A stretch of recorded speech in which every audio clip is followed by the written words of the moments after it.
Ella, did we have five? Yeah, we've got five. I see five on my screen, so we're good. Yeah. We're good.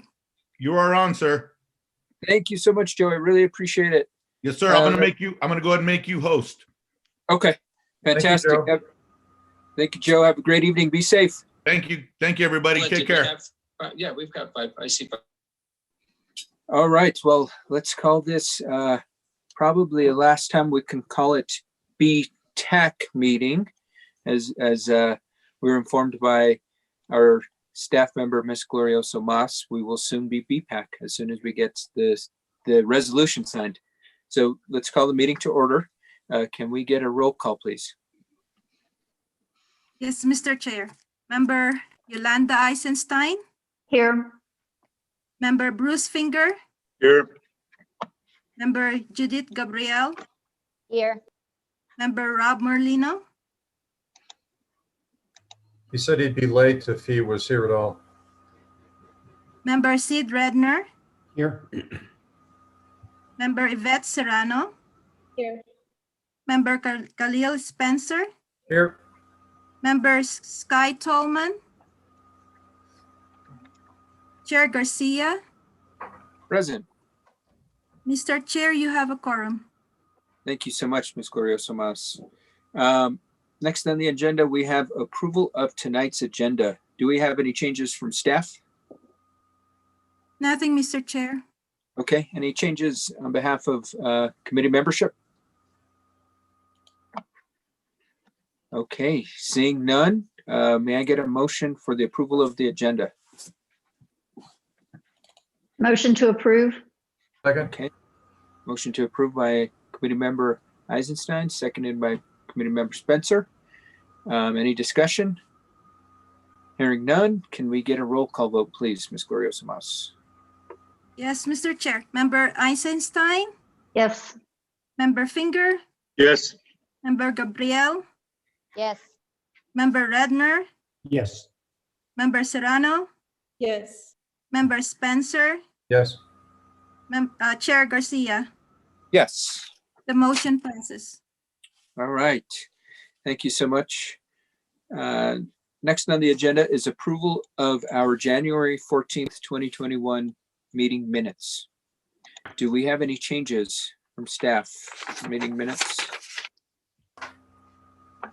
None from the staff, Mr. Chair. Okay, how about any changes from committee members? There was one bit of confusion in the text. I don't know if I'm looking for it. Mr. Chair, excuse me. A motion needs to be made first. Oh, And yes. seconded. Well, no, we could we amend first and then motion, make a motion for the amended minutes. Okay. So committee member Spencer, you had some changes? Okay, on page 7 of the minutes, question 2, it says, if you go over, it's on third line, if you go over to Palace, they are in great shape as traffic is light, or perhaps they are newer. And the sentence before says, if you go over to Palace, they are worn out and practically invisible. The first of those two sentences should be struck. So what I had said was, if you go over to Palace, they are in great shape as traffic is light. Okay. Or at least if we can't officially strike that sentence, I would like to insert that the first sentence isn't accurate. Okay, so what you're saying is the sentence, I did a survey of the shows on Alameda, but if your second sentence or third sentence, if you go over to Palace, they're worn out and practically invisible? That's in error. Okay.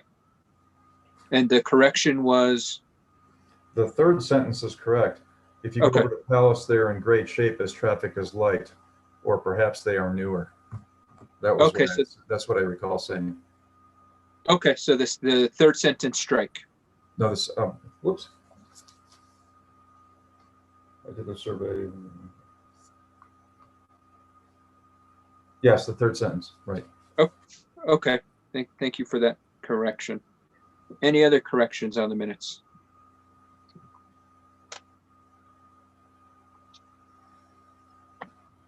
Okay. Hearing none, can we get a motion to approve the minutes as amended? Move to approve the minutes for the January meeting as amended. Okay, motion A by second. committee member Spencer, seconded by committee member Eisenstein. Any discussion? Hearing none, can we get a roll call vote, Ms. Glorioso Mas, please? Yes, Mr. Chair. Member Eisenstein, Yes. Member Finger, Yes. Member Gabriel, Yes. Member Redner, Yes. Member Serrano, Yes. Member Spencer, Yes. Chair Garcia, Yes, motion passes. great. Thank you so much. Next item on the agenda is communications from the floor. Do we have any community members who would like to speak? So I'm going to look, and if you do, please just raise your hand and I'll call you as I see your name.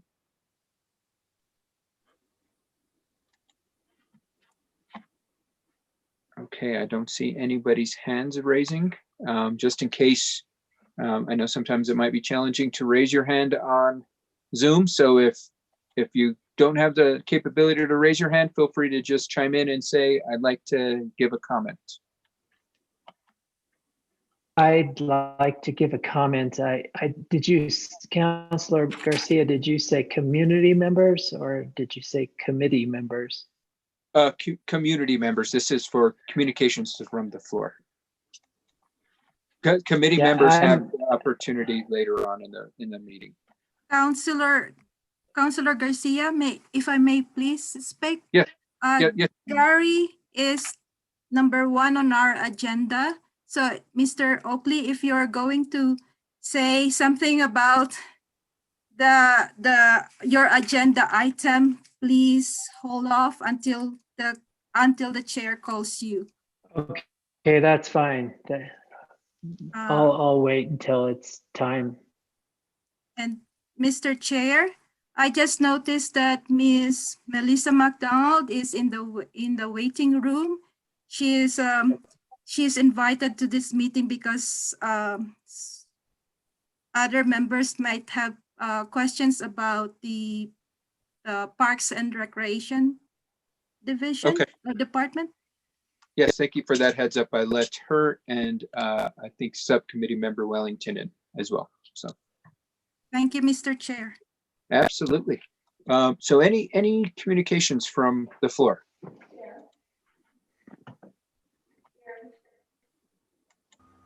Okay, hearing none, we'll go ahead and close that agenda item. And we'll move on to communications from other agencies.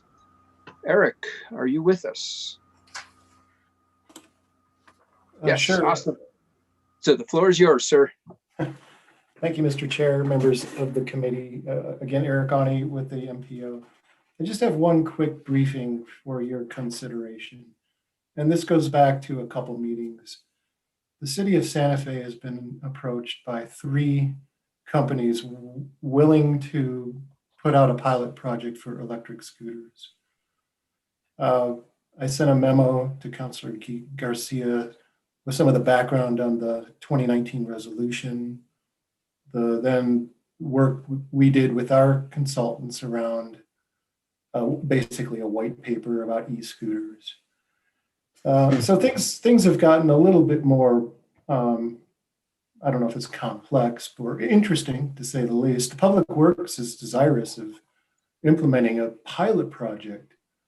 And so with that interest, what I did was create what's called a request for expressions of interest.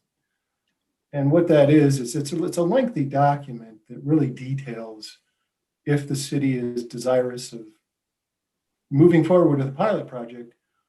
Here are the criteria.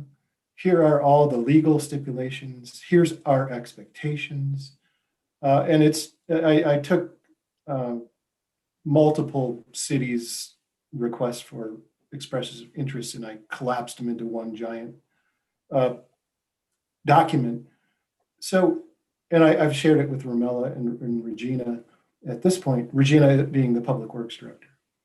So given this is like an unusual, unprecedented new technology and process, there really is not a history of process of, well, here's what you need to do, city, in order to go forward.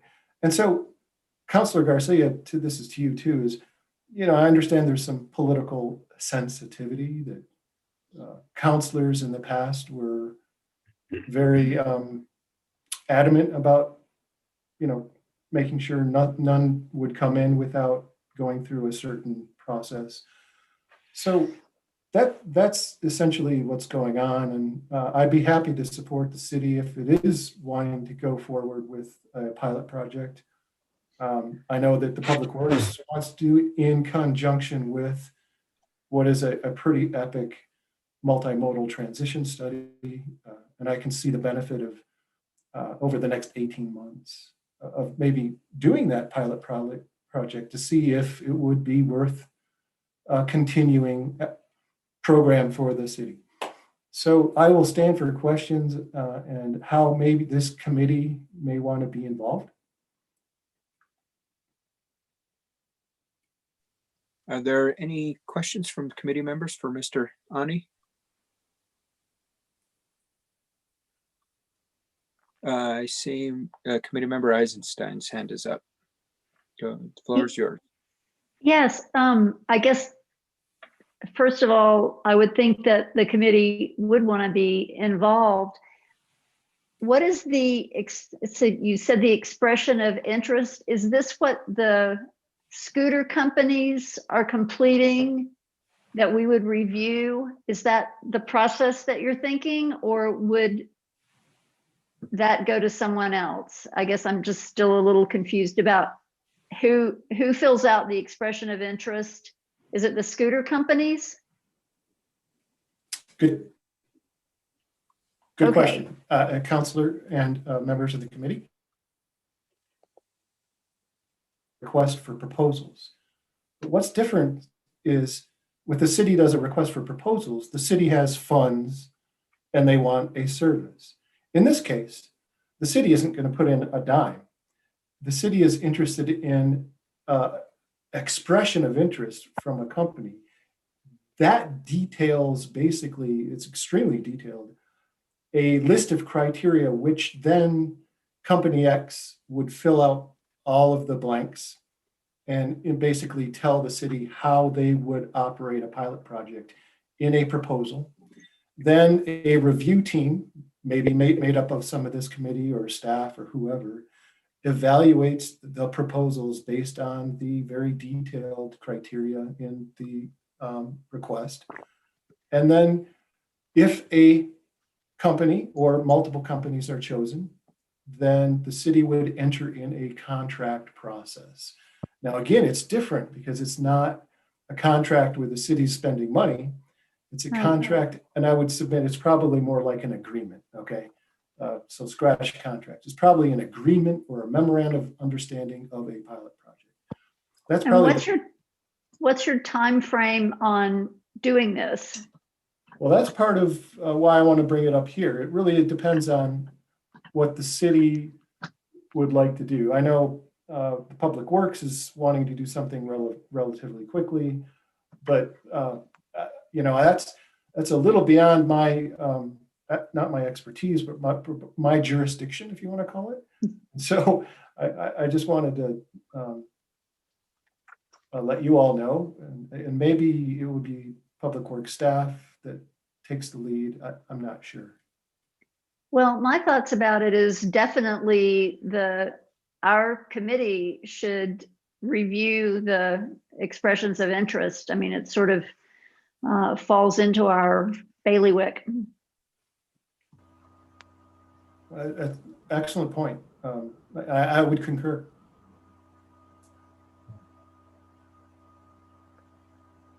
So I'll keep you updated, and Councilor Garcia, if you want to provide any direction, great. If not, we will figure out a path forward. And if the city's not interested, that's okay. It's fine. It's just what the next steps are. I have a question. Okay, did you have? Sure. I just wanted to make sure that committee member Eisenstein was done with her I'm questions. done. I'm done. Thank you. Okay. Okay, great. Committee member Gabrielle, your hand is up next, and then committee member Spencer.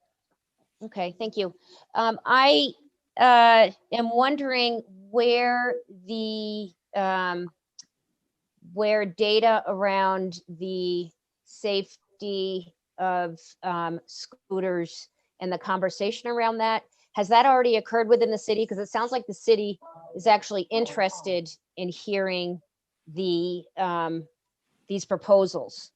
And how does any conversation about how the impacts that scooters have on a community, where does that happen? Has it already happened? Where does it fit in? And I agree with Yolanda that it seems like we should be part of the conversation for sure. Yes, Mr. Chair, members of the committee. In essence, that is a question that's baked into the proposal, request for expressions of interest, the proposal. So the pilot project then becomes the data collection. It's basically and pick your time frame, 6 months, a year, 18 months. It becomes the petri dish of data collection, analysis, and an understanding of the relationship of the city and then the company. So it's a great time, as you're calling it a pilot project, to make tweaks and adjust to fit what works well for both the company and the city as it progresses. So it's really baked into the request of expression of interest that the company will provide a high level of communication and data transfer. And I hope that answers your question. May I ask a follow-up to that? Is it okay to Yes, follow committee up on member, that? yeah, the floor is yours. So it occurs to me that with the pilot project and the data, it's good that the data is specific to Santa Fe. Is the horse already out of the barn at that point? In other words, do people, even though they know it's a pilot project, say, oh, we've got scooters here. This is kind of a done deal. Is it appropriate at all to be looking at data from other communities to combine with our own specific community data? Mr. Chair, I guess that depends on the level of or what type of data you'd be interested in.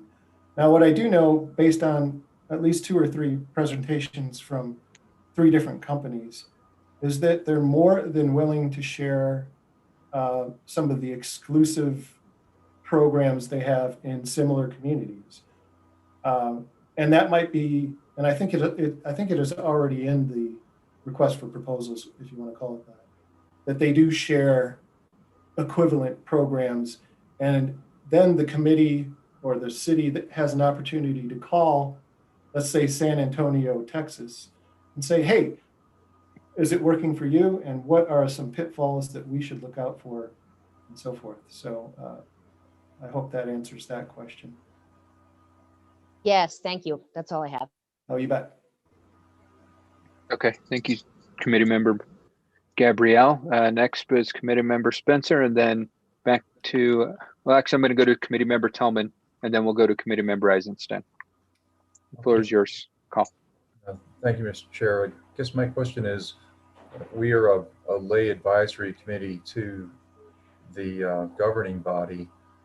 Who do we interact with on technical questions, and who in the city is the subject matter expert, say, on safety or design or engineering in terms of how these are operating on the road, what tweaks in the law should apply, what safety standards we should be imposing on these companies for their product, their scooters. So I definitely think we should have a role in looking at what the city is asking and what the companies are offering, but who do we work with in terms of bouncing ideas off of people who have the right combination of letters off of their name, so that we're getting professional advice that we can work with when we're making our own recommendations to the governing body.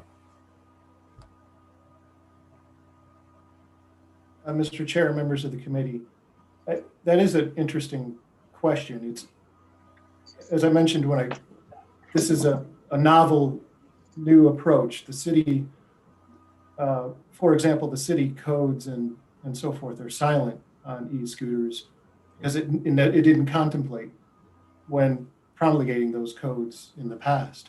So the technology is so new that towns and municipalities are catching up in that time frame. So again, that is part of the request for proposals, is a commitment to analyze and provide data, and including crash data and other such things that may occur. So there would be somebody within Public Works, or it wouldn't be without a stretch that the MPO could help facilitate that that communication going forward. Because I get just for example, roadway maintenance, a road that may be perfectly fine for cars or for a standard diameter bicycle wheel, when you're looking at a scooter, may result in a crash. So how do we, it seems that we're going to have to look in more deep and more granularity at how these new vehicles and their physics interact with what we normally consider our infrastructure. So those are the sorts of questions I'd worry about just off the top of my head. So thank you, Mr. Chair, and thank you, Eric. You bet. Thanks so much, Committee Member Spencer. You just muted yourself. Touchy. It's too sensitive, this device. Committee Member Talman, the floor is yours. Yeah, I was thinking that bringing in a scooter company to Santa.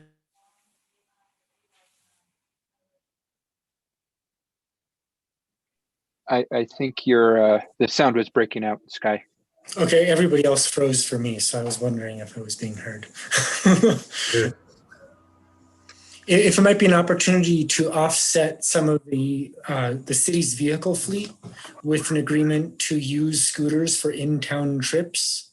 You know, Santa Fe has a commitment to try to become carbon neutral by 2050, and having the scooter fleet would also, if we made part of the agreement that they made with the city, that city workers could have some sort of access or maybe a subscription from the city to a scooter company.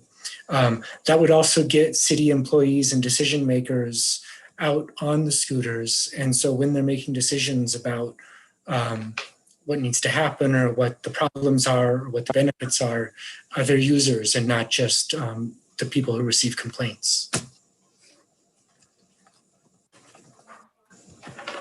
Mr. Chair, members of the committee, duly noted. I don't see that why that would be an unreasonable request to pull into that proposal.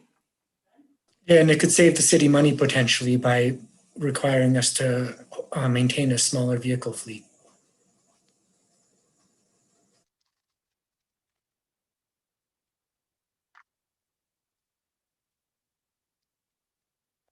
Okay, any other questions, Committee Member Talman, or comments?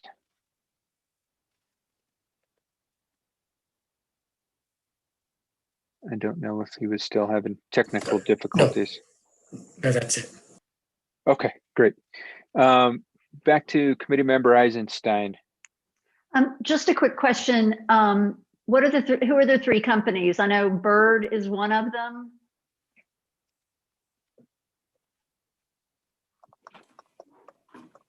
Blue Duck.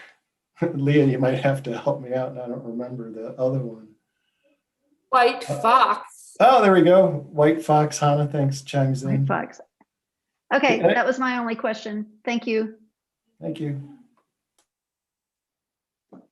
Okay, any other questions for Mr. Ane or comments on the agenda item? Mr. Chair, point of clarification, please. So Sure. is the a request from Member Eisenstein only to review the RFP and not be a member of the evaluation committee?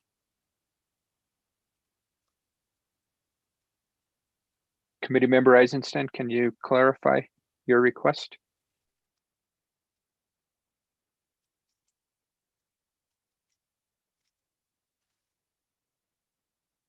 I don't see her on my screen. I don't know if we, oh no. Committee member Eisenstein, did you want the committee to be just review or part of the whole review process? So can you clarify? Well, I would envision us being a part at pretty much every level. I mean, I would even like to see the expression of interest and see what we're asking.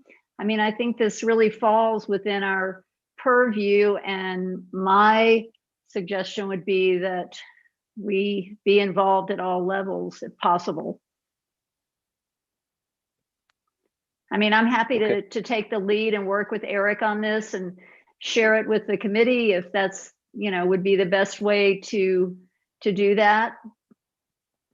Whatever the committee thinks, but I'm happy to take the lead on it. So you wish to be involved, or the committee to be involved in reviewing the RF? Yes, that would be my request, that BTAC or BPAC be involved in the proposal or the expressions of interest from the scooter companies regarding the pilot project. Okay, so after we review the RFEI, then we release it, and for example, 4 scooter companies apply for it or send their proposal. There will be an evaluation committee, and BPAC needs to, you want to have BPAC representation in the evaluation committee. How many do you wish? 1 or 2 representatives from BPAC? I guess I'm a little confused as to what you're asking. So after we release the RFEI, e-scooter companies will apply for that to conduct the pilot project. Sometimes there are 4 or 5 companies that will apply or will send us a proposal or respond to the RFEI. Usually there's an evaluation committee that will be set up to review all the applications. And my question is, do you wish to be, or do you wish BPAC to be one of the committee members to evaluate all the applications? Well, I think maybe we just assign it to the Law and Policy Subcommittee. Does that make sense? And then we would report to the full committee?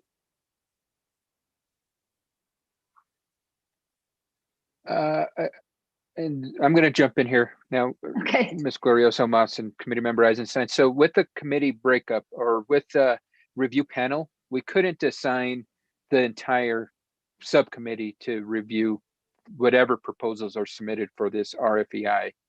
Right. We would have to identify an individual. And if I'm going to just make a hypothetical here. Let's say if we as a committee identify you as the individual to move forward, then you can, it's just all dependent on the process. It might be a confidential process where you have to keep that process confidential while the RFEI is being reviewed. I think that's where we would need to understand the parameters. And that's, I think, I'm in 100% support of your recommendation of BTAC being involved in the process. I think what might be best is for, since this interests you, to maybe schedule a time for you and Eric, and I'm more than happy to participate in that call to, I guess, explore the opportunity, and then we can bring that back to the committee and determine what that role might be and move forward appropriately. Because I think, I think that's probably the easiest way for us, because I am in support of your recommendation of BTAC playing a role in this process. Okay, that would be good. I would look to your advice on how we move forward, Councilor Garcia. So that sounds like a good plan. Okay, does that help, Romella? Yes, Mr. Chair. Okay, great, awesome. And Eric, I'm happy to connect with you offline as well. I think we want to ensure that as we hope for BTAC to be involved in this process, we want to ensure that if there's any steps needed to be taken on our behalf on the immediate, we get that done. But I think, thank you for bringing this to our attention. And if there are any immediate issues, please don't hesitate to reach out to me. I appreciate that. Okay. Any other questions or comments for Mr. Ane? I see committee member Spencer's hand up. Yes, I would just say I concur with this discussion, and I'm glad that Ms. Eisenstein wants to get involved with this. I think we should have a person on that committee, and how that fleshes out in terms of how we organize it, in terms of our committee involvement and the city involvement, leave it to the proper legalities from here on in. Okay, great. Thank you, committee member Spencer. Any other comments or questions? Okay, hearing none. Thanks so much, Eric. Feel free to stay with us the rest of the evening. If not, please have a safe rest of your night. Let's go ahead and move on to the next, or was that all you had for us, Eric? Sorry, I didn't mean to cut you off. I didn't know if there was more updates from you. Yep, I'm good. Okay, great. Sorry about that. Mr. Chair? Sorry. Yes. Miss McDonald is here. She is the Okay. Director of Parks Division. Awesome. Thanks. All right, Miss McDonald, welcome to be our last BTAC, BPAC. I'm getting confused. We're still BTAC. Soon we'll be BPAC. Well, welcome. Thank you for joining us Thank you. today. And Ramella mentioned to me that you all had some questions for me. So I just wanted to introduce myself, and I'm always available to answer any questions. And thank you so much for your interest, and thank you. Yes, absolutely. And so, Romella, was there agenda items that we were going to have Ms. McDonald answer any questions? If not, Not specifically, Mr. Chair, but in the past, there are questions about signage on trails. Okay. Specifically from Member Finger, and the safety of trails. So trails is under parks, not roadway and trails. We Right. just construct the trails, but parks maintains all the trails. Right. Well, thank you so much, Ms. McDonald, for joining us tonight. And I don't know if we'll have questions, but thank you for lending your expertise to the meeting. So let's go ahead and move on to agenda item 7A, request for a bicycle pedestrian easement off the East Zia Road. And we've got Mr. Gary Oakley with us tonight. And so, Mr. Gary Oakley, I'm going to hand the floor off to you to present this agenda item to us. And I think you're on mute for us. I You're always right. have that same challenge as well. Yeah, I'm a bike rider. I commute on my bike, and a big advocate for biking and trails. And I approached Eric on a year or so ago with an idea I had that of preserving a trail that exists already, where Zia Road ends. And I wondered if anybody wants to look at this, they can probably get on Google Maps, because this trail is on Google Maps, but hopefully you all can understand where I'm talking about. If you are on Zia Road at Old Pecos Highway and you drive east on Zia, it goes through a neighborhood and dead ends at this trail. And then at the other end of the trail, Zia Road continues past the girls' school and Albertsons and Walgreens. So it's a dirt path that's been there for at least 15 or 20 years, if not longer, that people use regularly for walking or biking. And it seems to me that it would be a really important corridor to connect neighborhoods. So for instance, I ride down Zia and I ride down that trail, and then that connects me to all the bike trails, the bike paths that go up to the high school and elsewhere. It also allows neighbors to get to Albertsons and to get to Walgreens and eventually to get to the Zia train station. So if that's blocked off, it causes a real logjam from a lot of outdoor perspective. A couple years ago, it always had no signage. You could just ride through there or walk through there without a problem. But a couple years back, the property was divided into two properties. So currently, there is no sign when you head west and you enter the trail, but there is a sign on the east side that says no trespassing. So I guess my question for you all, and what my hope would be, would that somehow a trail can be constructed there, since it's been a trail for so long. And I just thought I would bring it up to the committee.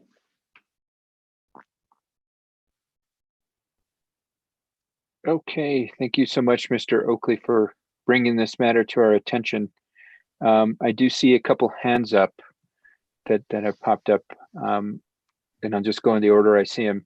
First, we'll go to Committee Member Redner, then Committee Member Tallman, and then Committee Member Gabrielle. So Committee Member Redner, the floor is yours. Okay, well, I just wanted to say that actually I brought up the same issue at a BTAC committee meeting about 3 years ago. I strongly support having a bike trail that connects the two different sides of Zia Road. And I was told at the time, which is 3 years ago, that when the lot was divided, there was a neighbor who did not want to have people going on his property. So apparently this missing part of the trail is private property. And the person who owns it is not very happy about having bikes use that trail. That's what I was told 3 years ago. I don't personally I just don't want to lie down and accept it, but so I'm very grateful that you brought it up again, but I think it's like such an obvious thing to try and connect the bike trail. It's the public good on this is much more than someone having a few bicycles go by an empty lot on someone's private property. So I would like to strongly support that we push this. I'm done. Thank you. Okay, thank you, Committee Member Redner. Committee Member Tallman, the floor is yours. Yeah, I think, Mr. Oakley, that's a very important point. And I think there's sort of a larger issue beyond just this connection between Zia and Zia, is that in many parts of Santa Fe, there are informal trails that people use that get blocked off when a property gets sold or developed. And I think maybe the city should look at sort of a citywide approach to how to address these informal trails and maintain their use going forward.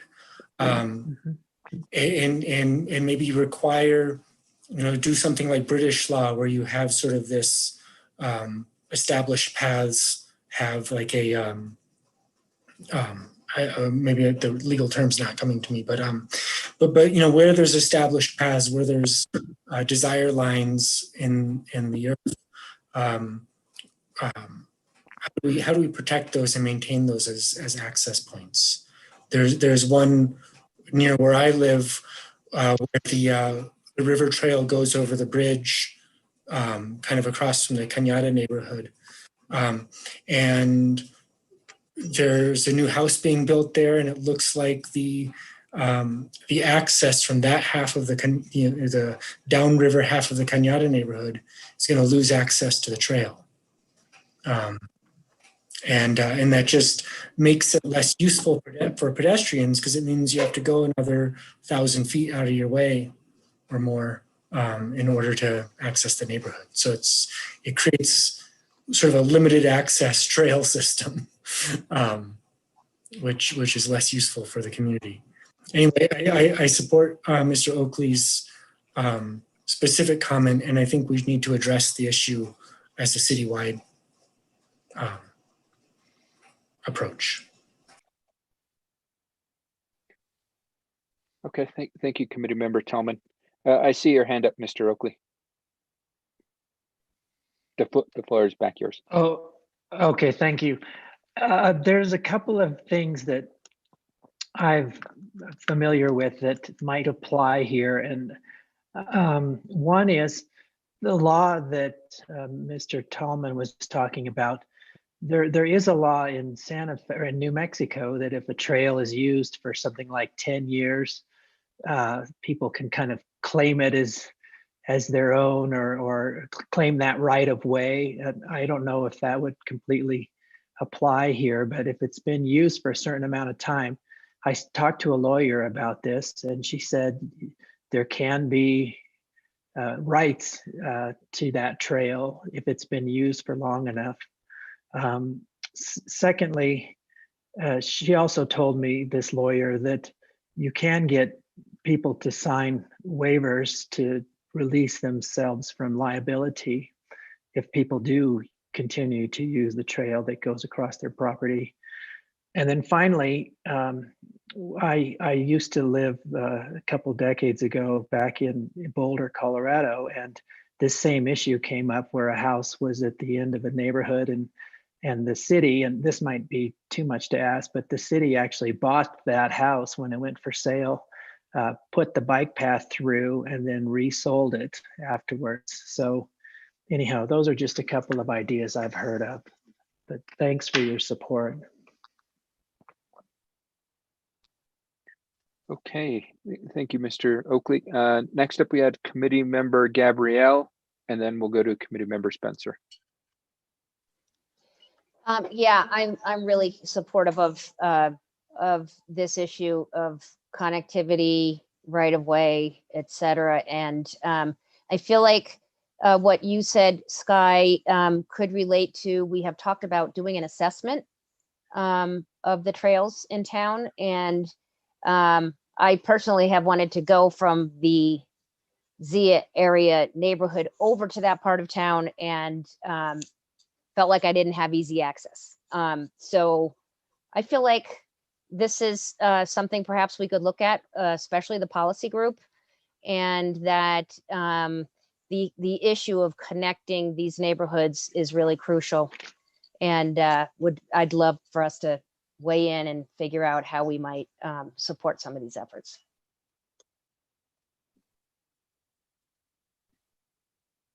Okay, thank you, Committee Member Gabrielle. Was that all that you had, all the questions or comments?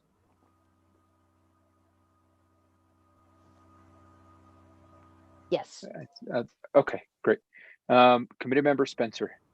Yeah, I don't want to pile on, but I support the idea in this particular case, and I think Sky made a good point that we need to look at this as from a citywide policy perspective in terms of preserving these trail cut-throughs. A few years back, John Allen, who is a longtime bicycling advocate and league cycling instructor up in Massachusetts, looked at the use of these cut-throughs and trails when areas have gone to arterial and cul-de-sac development, because there's two things. It provides very direct routes for people on foot or on bicycle, and it also helps people on foot or bicycle avoid the arterials that can be very busy and high speed that go with that type of cul-de-sac development. So I mean, this just looking at the Google map, which I'm hopefully have the right place, it's West Zia and East Zia with Old Arroyo Chamisa Road and Bolton Yes. in between. I mean, that's a no-brainer. So if there's a way to get an easement there and have the city negotiate with the landowners to do that directly. I also noticed it looks like there's an arroyo just to the north, but it's a few hundred feet away, and I don't know what the status of that is. But that looks like it'd be a really critical kind of example of how to put something like this into play and have the city guarantee that those sorts of little connections for people on foot or bike are preserved as we go forward. So I don't know if we need a motion or if this is just part of a discussion, but perhaps if we want a motion, someone should make it. Thank you. Mr. Chair, if I may, please. Yes, absolutely. Motion could be made to add this in the BTAC strategic work plan for 2021 through 2022 and work with SFMPO in updating the bicycle and pedestrian master plan. So I'll we second can that motion. this issue rather than repeating this issue for next year or the following years. Mr. Chair, members of the committee, I can add some value to that comment. Sure, absolutely, Mr. Ane. Thank you. The Bicycle Master Plan 2019 fully contemplates the project. The MPO has been aware of this for multiple years. I can provide a little more context. Former BTAC member Paul Cooley was a champion of this project as well. Hannah, Leah, and myself, in fact, after speaking with Mr. Oakley last year, we actually biked it and traversed it and took a look at the scenario and concur as to the value of that connection, albeit short, but substantial. I also did a review of the legal to reference what Sid was speaking to. The legal elements is that unfortunately during the subdivision process, the way that the plat was entitled was a option for the landowner. First of all, it fully recognized the trail easement. But unfortunately, there was an option for the landowner in dispute here to opt out and say no in the future, which is now. So there's a legal component, and I agree with Mr. Oakley that a prescriptive right definitely I'm not an attorney, but I think an attorney could argue that over 7 years, this has been a well detailed and even signed way. So the challenge is that when I first brought it to the city's attention or what have you, the city Public Works was in transition. So Leroy Pacheco was retiring, Sarah Anderson was new. She subsequently left the city, and now a lot rests on Romella, which I appreciate all the work that Romella does. So what would it take? It would take somebody to negotiate with the landowner.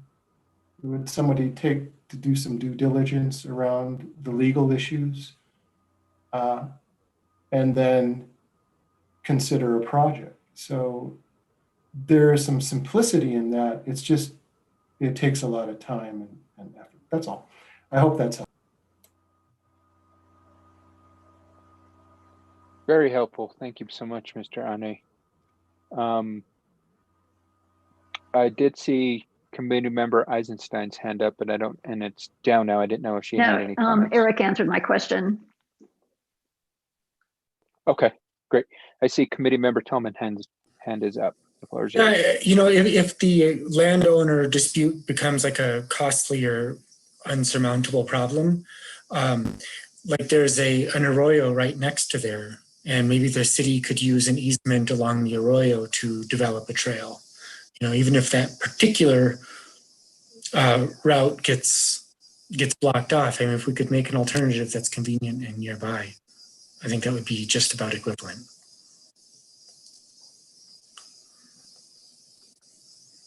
Okay, thank you so much, Committee Member Tallman. I see Committee Member Spencer's hand up. Or, I didn't mean to cut you off, Committee Member Tallman. I'm done. Great. Committee Member Spencer. Yeah, that was the arroyo I mentioned a few minutes ago. It looks like on the east side, it's about 300 feet north of the existing trail. And then the arroyo sort of curves to the south, and it's about 200 feet north of West Zia on the west side. So it's not that far out of the way. So if it's a matter of a land war in Asia with a landowner, or finding out what the environmental law is in terms of putting a bike trail in or next to an arroyo. I know in Albuquerque, they use diversion channels and such things for bike trails. And we did the same thing in Honolulu. That seems to be an option that might be workable in this case if other things are insurmountable. But I'll leave that to the land use attorneys. Thank you. Mr. Chair, can we get the Yes. opinion of Ms. McDonald, because she's the Parks Director and she worked for Absolutely. Roadway and Trails for a long time. Yes, absolutely. Ms. McDonald, any guidance or advice you might be able to provide the committee? Well, thank you, Chairman. I also am the River and Watershed Manager, so I'm interested in this conversation. I do want to say that that arroyo is in what we call our second phase of development. And typically when we do develop improvements in arroyo, we can put in trails there. So I will go back and look at that area more closely. Right now, though, our funds are not available to do that. So, you may want to look at some of those other options first, but I'll look at it and see, what options you might have and report back. Okay, thank you so much, Ms. McDonald. Any further clarification we might need from Ms. McDonald? Okay, I'm not hearing any. Is there any action that the committee would like to take on this particular agenda item at the moment?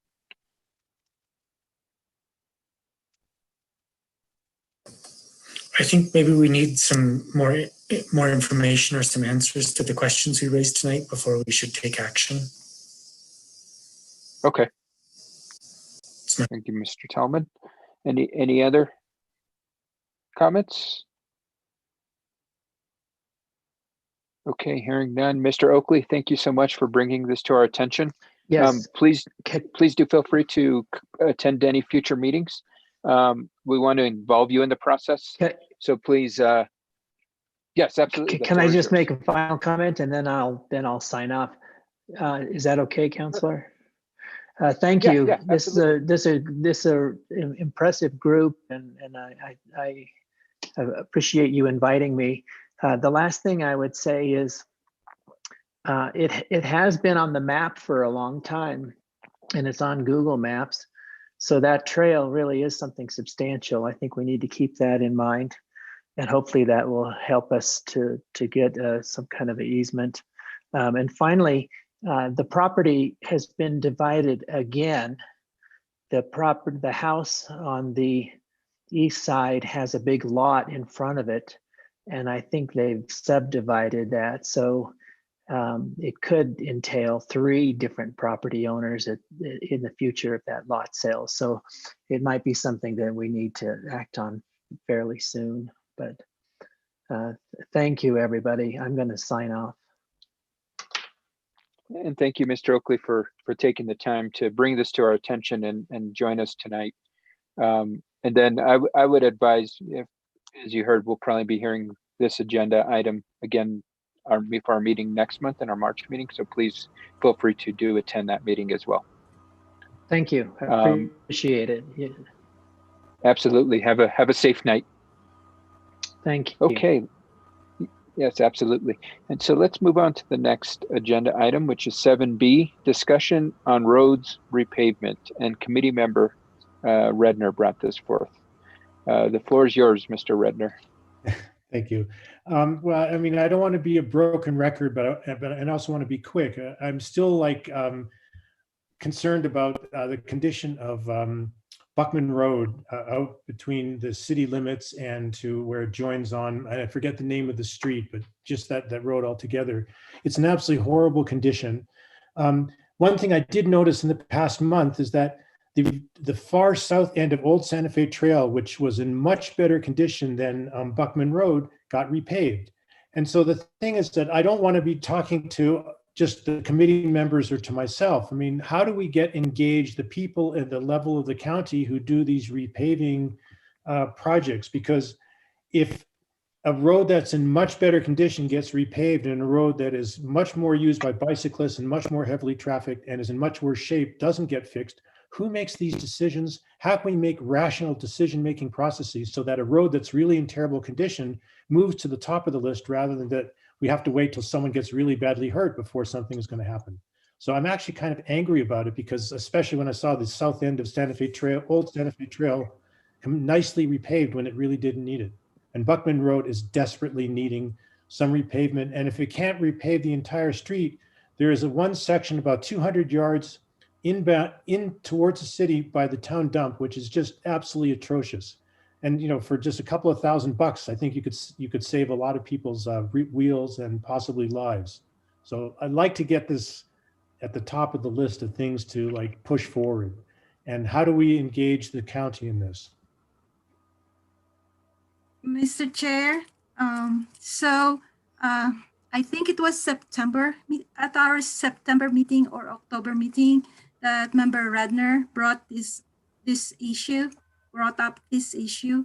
And I spoke with our department director, Ms. Regina Wheeler. And at our staff meeting, she asked one of the project's administrator to look at the condition of Bachman Road and to cost the repayment. And I reported back the following meeting, that we will find funding to repave Bachman Road. What happens in June or July? So these repavement projects are not under roadway and trails, which you are an advisory committee. You're an advisory committee for roadway and trails.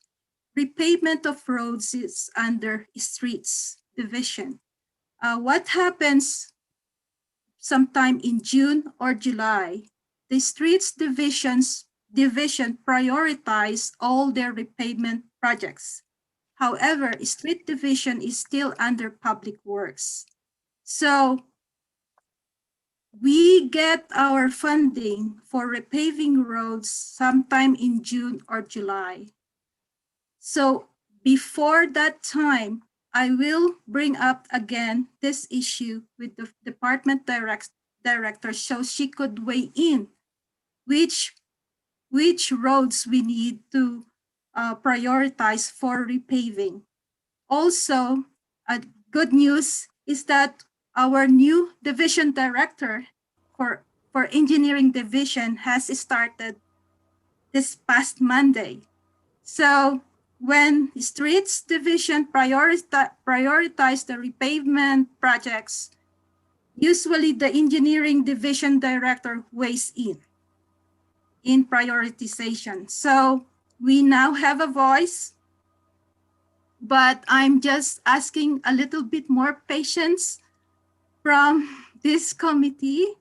But our department director said we will find the funding to repave Bachman Road.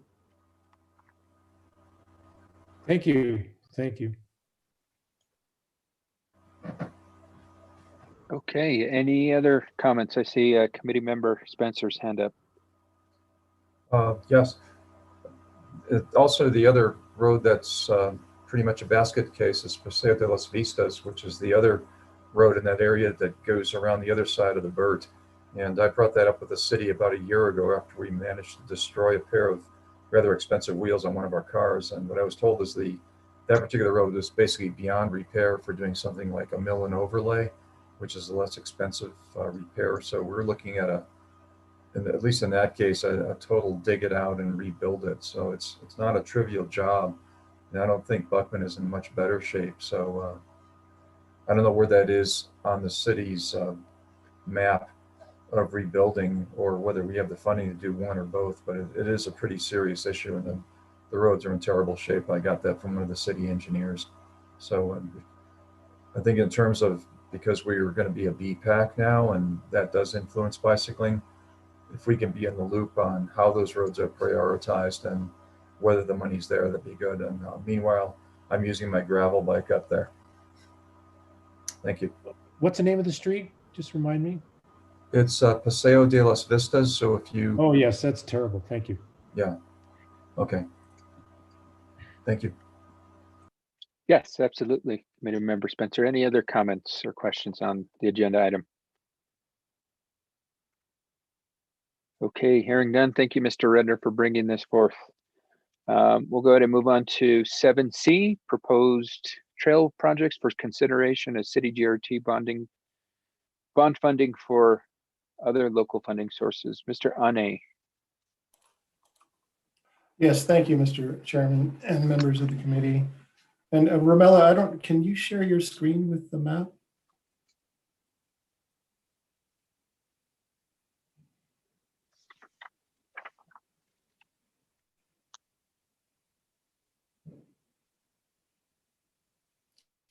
Mr. Chair, members of the committee, what we're bringing to you today is that, first of all, A is a commitment to implementation of the 2019 Bicycle Master Plan and the opportunities for the city to just do that. There is an understanding that the Public Works Department in the forthcoming months will be considering projects for a gross receipts tax bond. Knowing that, and respectfully, having in place a plan, what Leah, and Hannah, and myself, and they can speak up to as to this process, did a pretty substantive evaluation of the Phase A projects of the Bicycle Master Plan for contemplation of implementation. And that includes cost estimates, as well as details about the projects. So we looked through a couple lenses.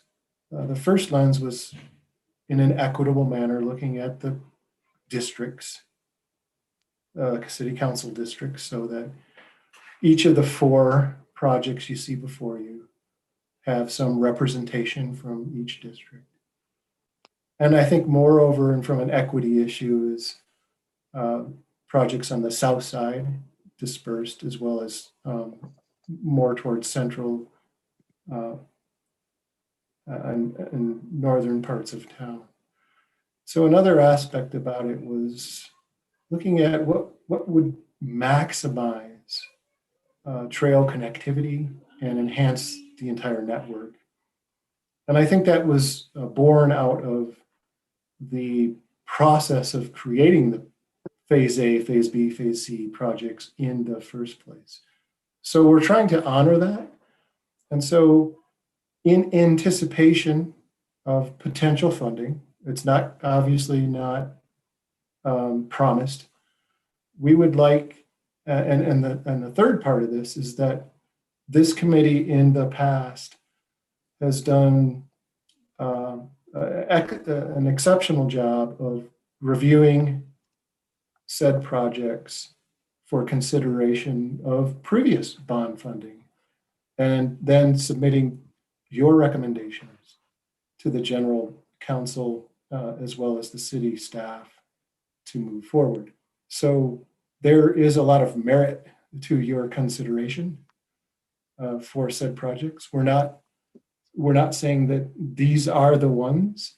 And then secondly, as it relates to the overall presentation tonight, is that Mr. Oakley's presentation tonight also brings forth that particular project, which may be considered too. What I like about Mr. Oakley's, in my time in my career, and I think from this committee, you see a lot of public input as to concerns, constraints, and so forth. What I like about Mr. Oakley's presentation and his communications to us is that he comes with solutions. He comes with a very pragmatic and practical, not overly emotional presentation. There is merit to that, and I want to champion his cause because there is such a thoughtfulness to it. So maybe perhaps in your consideration of said projects, this might be a time for what would be, and here's what my recommendation would be just after listening to him, is that not to do a project, but maybe fund a preliminary engineering report that would detail the logistics of said project. In that would have to be a legal discovery of the rights of the land owners as well as the rights of the city to move forward. And in a negotiation period and design, it may be discovered that the landowners are willing to allow that trail to occur with certain constraints.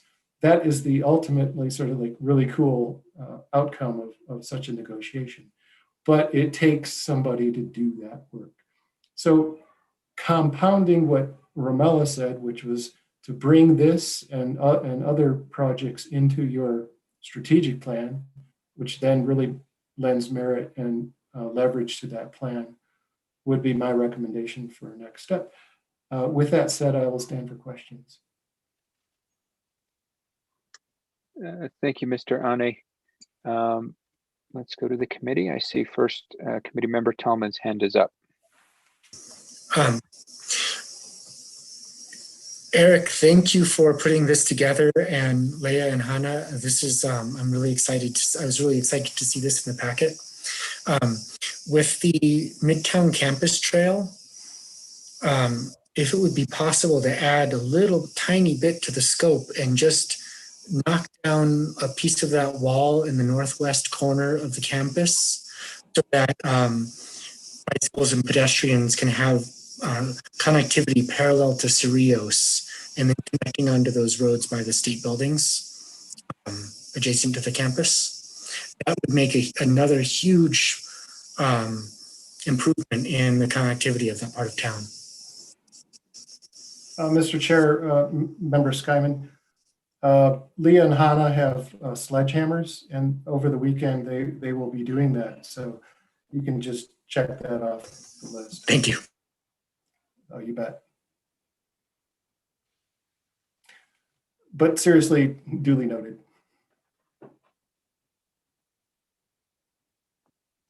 Okay, any other questions from committee members?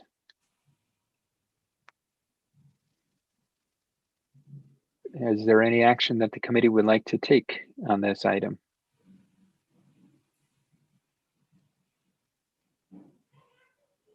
Do we need to take any action on this item, Romella? I think so, Mr. Chair. A motion kind like to request public work, to request the governing body through public works to float bond for the Mr. Oni. I think the last bond that we floated for $20 million was 10 years ago. Am I correct? Or do you want to float like $5 million for trails? This will go for the electorate vote in 2 years from now. Would this be part of a general transportation bond, or would this be a specific bond just for trails? I think it would be a specific bond for trails.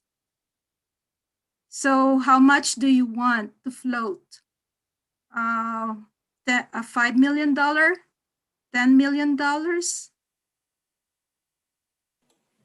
Mr. Chair, Romella, in my conversations with Regina, it's a $20 million gross receipts tax bond that will encompass facilities, roadways, and other such things. And that Regina was willing to add trail projects to the overall, if you want to call it a portfolio of requests. And quite frankly, at that conversation, it was about $2 to $3 million in her willingness at the time. And so I don't think it would be unreasonable for this committee to suggest up to 5 million, include some additional funds for analysis of the ZIA project, and make that recommendation to the city. Thank you. And Eric, just one more point of clarification. That would be 5 million over 5 years or 2 years, or how long is the funding period? Mr. Chair, members of the committee, my knowledge of a gross receipts tax bond is somewhat limited. So I don't know the answer to that, but I do know it's multiple years because it takes quite some time to actually implement said project. So my estimation would be 3 to 5 years. So this funding will be part of the legislative funding. We usually have 10 years to finish a project, and that's the span. If we finish the funding, for example, 5 million in 5 years, then we can float another bond. It depends on the projects that you want to do and how fast we finish the projects. Yeah, because these 4 projects are around $4 million. So, I think if we asked for 5, we would be, if depending on how long it would take to get ready to go on these, we would be back to the groveling stand pretty soon.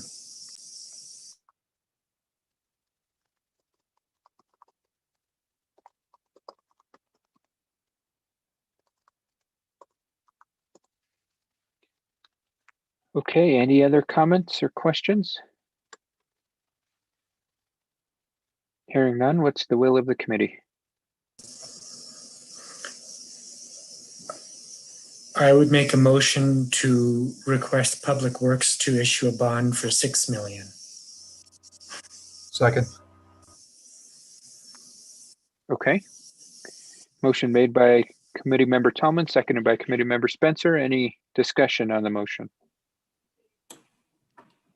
Mr. Chair, members of the committee, I think it would be advantageous to include in that motion that by the rationale of the motion, your strategic plan will include this. And the reasoning is this, is that Public Works Director Wheeler really believes in that strategic plan as a tool to move things forward. That is all. Thank you. Okay, thank you for the guidance, Eric. Any other discussion? How do you change the wording of a motion? Do I just cancel this motion? Yeah, you can withdraw your motion. Okay. Committee member Spencer would have to withdraw his second, and then you can restate your motion. I withdraw my motion. Withdraw my second. Okay. And then now you can make a new motion, committee member Tillman. Okay. I would like to make a motion to put out a bond for $6 million for the implementation of the strategic plan, including these 4 projects mentioned here. Okay. Do we have a second? I'll still second it. Okay, so we have a motion by committee member Tillman, a seconded by committee member Spencer. Any discussion? Okay, hearing none. Ms. Glorioso Mas, can we get a roll call vote, please? Yes, Mr. Chair. Member Eisenstein, Yes. Member Finger, Yes. Member Gabriel, Yes. Member Morlino, No, he's not here, sorry. Member Redner, Yes. Member Serrano, Yes. Member Spencer, Yes. Member Tolman, Yes. Chair Garcia, Yes. motion passes. Okay. Great. Thank you all for your work on this agenda item. Let's go ahead and move on to item 7D, which is 2021 Strategic Work Plan Implementation. Committee member Eisenstein brought this forth. The floor. Thank you.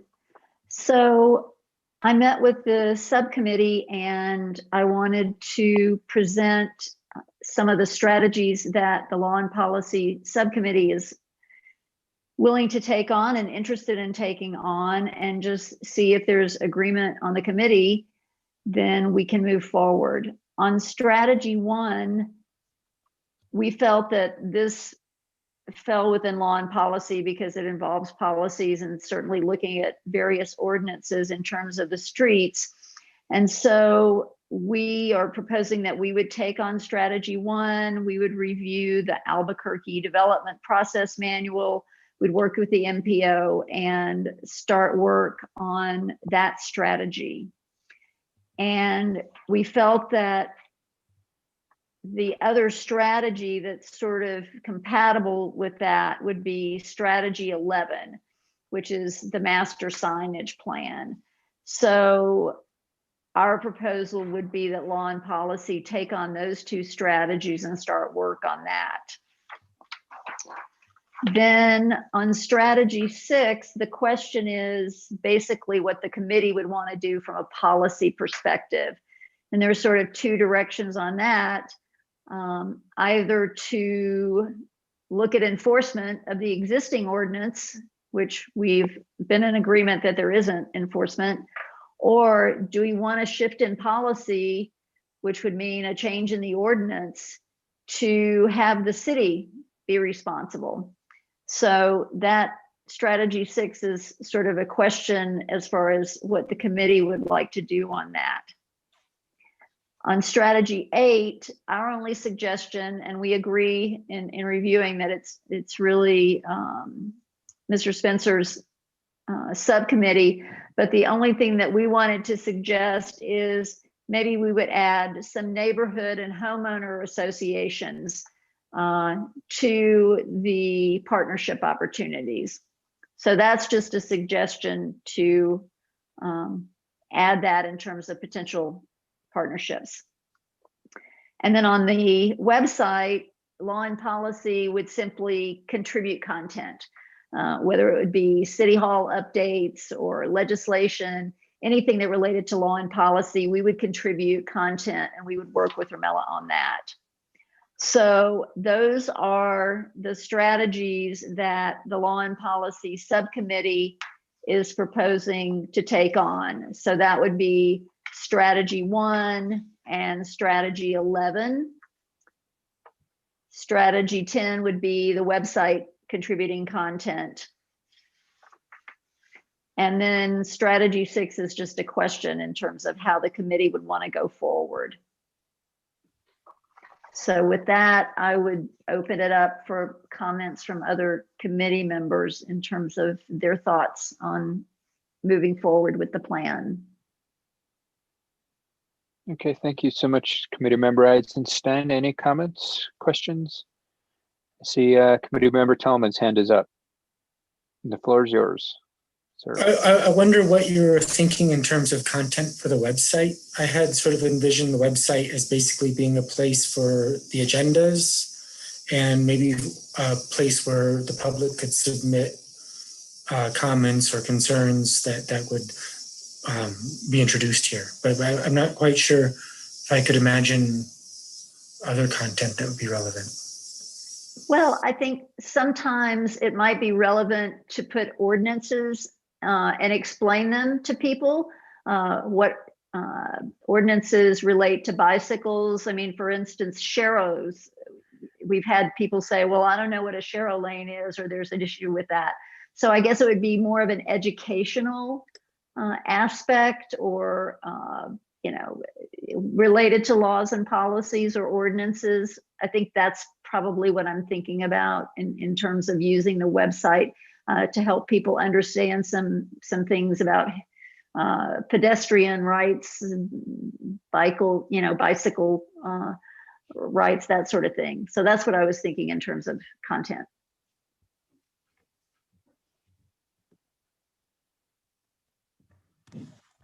Okay, any other comments or questions, Committee Member Tallman? No, thank you. Thank you, Yolanda. Mm-hmm. Does that make Okay, sense? any- I mean, Sky, do you think that makes sense to It does make include sense, that? yeah. Okay, good. Yes. Committee Member Spencer, your hand is up. As far as strategy 6 on sidewalks, was that something we're going to discuss tonight in terms of establishing a policy, or is that something for a future meeting? It sounds like it should be its own agenda item if we're going to make a recommendation, but what's the That is something that the planning committee is working on, but we were unable to meet this past month. So we won't be discussing it tonight. Thank you.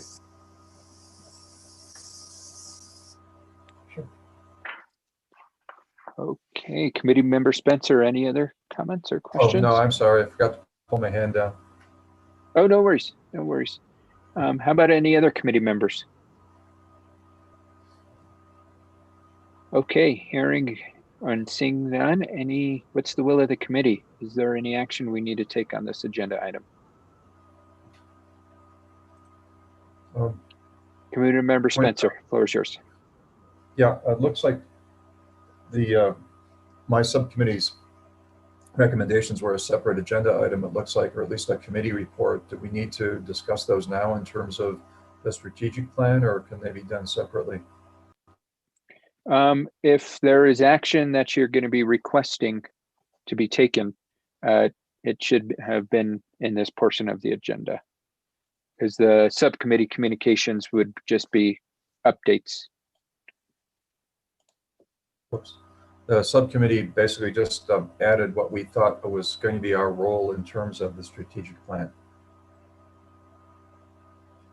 Okay. So that's I guess. Go ahead.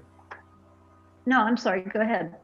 Oh, no, I finished. It looks like it starts in a section. Yeah, our additions or suggestions were in green, and they go mainly under strategy 8. So I don't know how Robert's rules works in this case.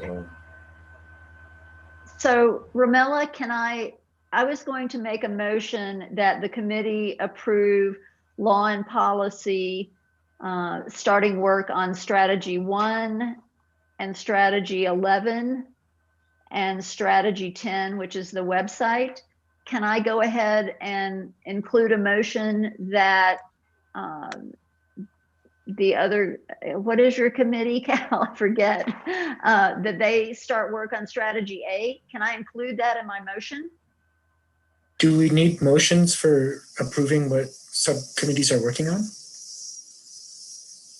I don't know. I think you can, my understanding would be that you can work on whatever you want to work on. But I'm not sure if that's correct. Maybe we need some clarification. So, Mr. Chair, if I may, please. Yes, Ramella. It would be better to for all the subcommittees to say what strategy or actions they are going to work on, so it's not vague. So each meeting there might be a report from subcommittee, for example, law and policy.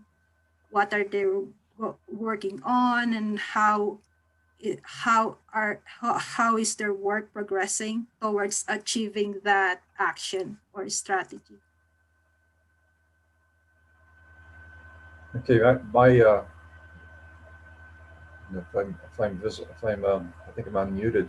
Was that we thought we were putting our recommendations for how to implement strategy 8 into the strategic work plan, which would be discussed as part of the discussion of the strategic work plan. And then if we actually agreed that those were good ways to implement strategy 8, that those would be approved as part of the work plan.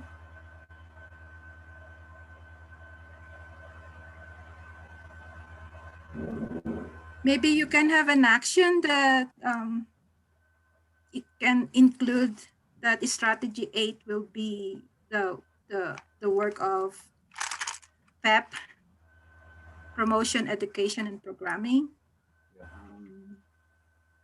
Or you could have a separate motion, law and policy, and then PP. So we do need a motion, or we can just move forward based on the discussion and that no one is opposed to what we're proposing. I'm still a little confused here. Me too.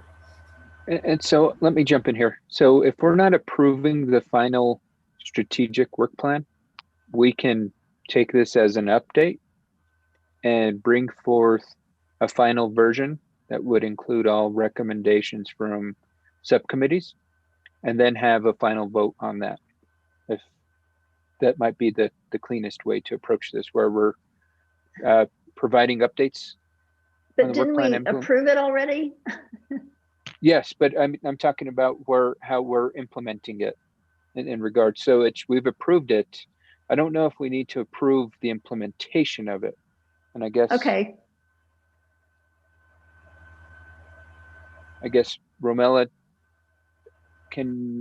I think what we can do is, what might be best is to maybe hold off, get some guidance, and then move forward, bring it back to the next committee meeting if we need to approve implementation.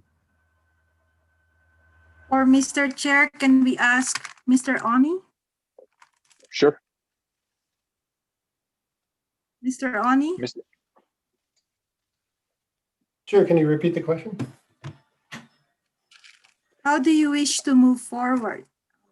Because this is a strategic work plan, and the discussion that they're having is whose subcommittee will take on which strategic actions, and law and policy would like to take on number 1, number 11, and part of number 10.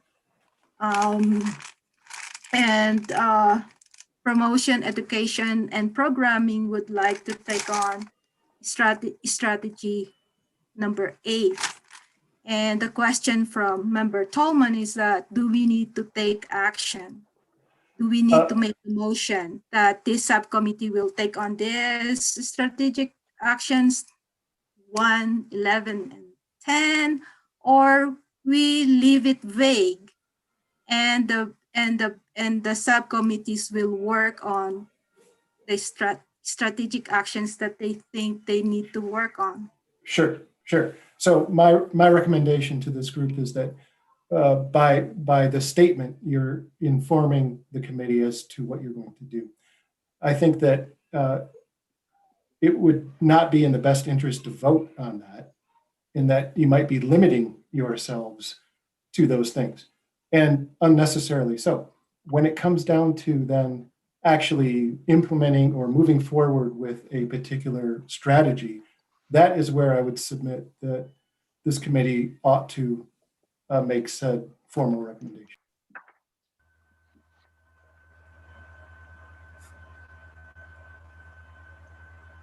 Thank you so much, Mr. Ane. So hopefully that helps provide some clarification for folks. Does anybody have any questions on how they believe we should proceed, or comments?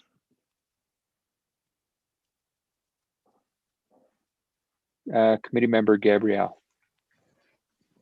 It sounds like what we're talking about here is holding ourselves accountable to certain pieces of work. And I'm wondering if I like the idea of requiring a vote or whatever when we come up with more specific actions. Is it enough to have in our minutes that the subcommittees said they would work on these particular things?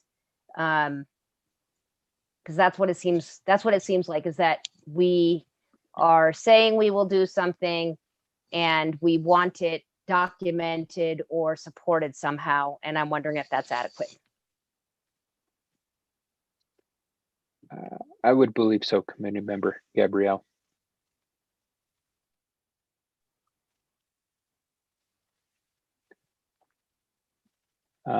Any other questions or comments from Ms. Gabrielle?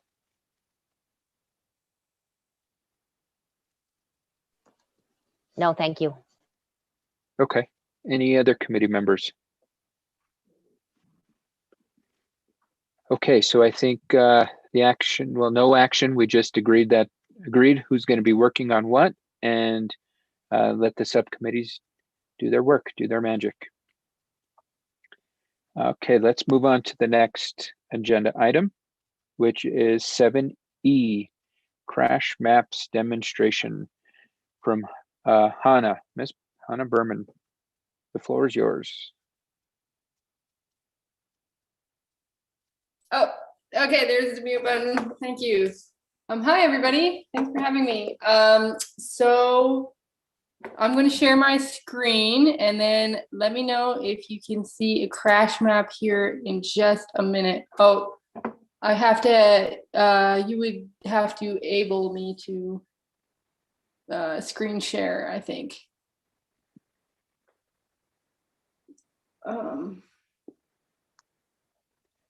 So I think Hannah, you can. you know, it says host disabled participant screen sharing. Let's see, how do I do this?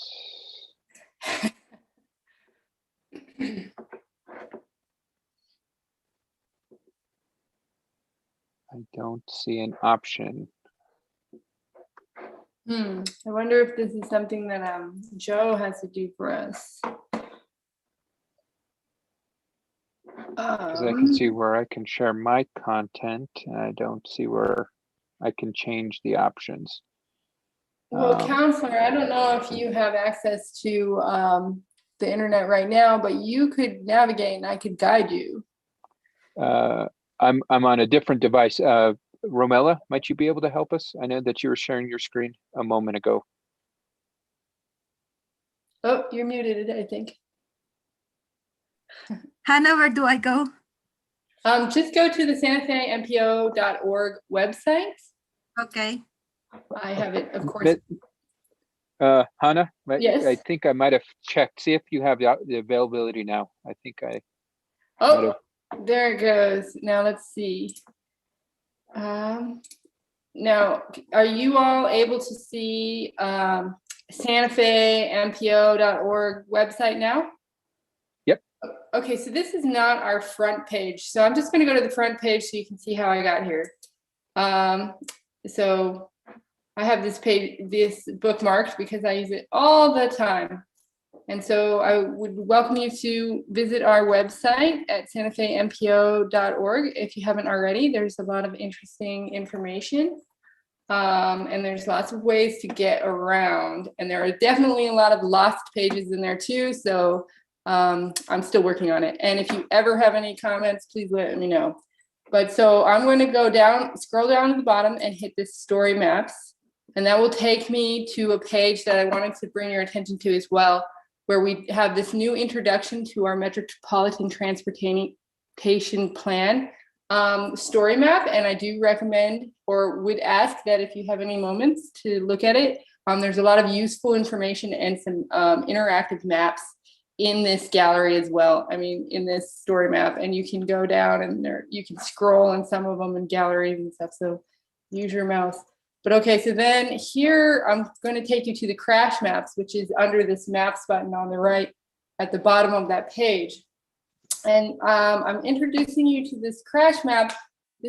We have newer data now, and I'm in the process of updating this map. So right now we're just going to be able to access the 2010 to 2018 map, and this is summations at intersections. And the way that I did this was I identified intersections and then I buffered them by 30 meters.